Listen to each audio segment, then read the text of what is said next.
It's early spring in Scandinavia, and as the temperatures slowly begin to rise, birds sing and other creatures begin to stir.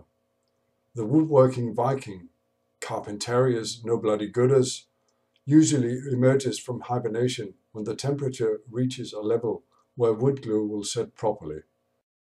We catch the first sight of him as he enters his natural habitat, the so-called workshop. It would be natural to think that he emerges early in the day. After all, he's not very well suited for a nocturnal life, but he's normally not seen in the habitat until late in the afternoon or the early evening. Notice how he begins by cleaning his habitat. It's not known why he did not do so before the hibernation, but perhaps he was just too lazy. Not very much is known about what he actually does in his habitat. Researchers have chosen to call the results projects, but it seems that the most common results of woodworking Vikings' toil in the workshop can be placed in one of three categories: scrap wood, sawdust, or planer shavings.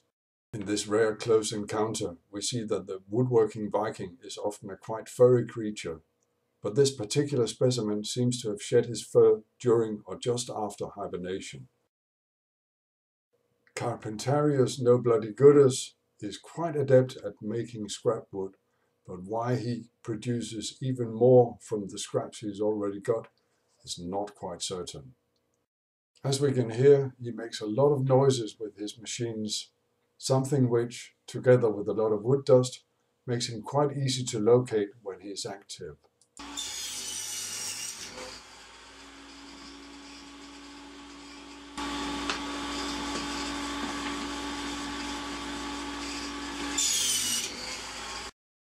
The ancestors of Carpentarius nobloody-gooders were able to build strong yet slender wooden longships to sail the oceans.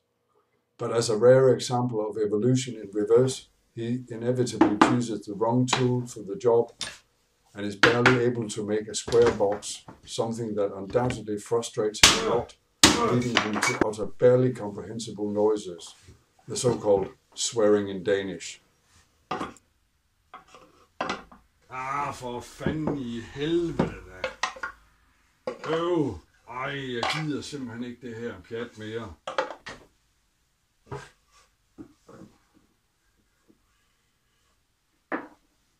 Although he knows his habitat very well, he is easily confused or distracted, and often quite forgetful too, leading him to search endlessly for a tool he has just used and put down.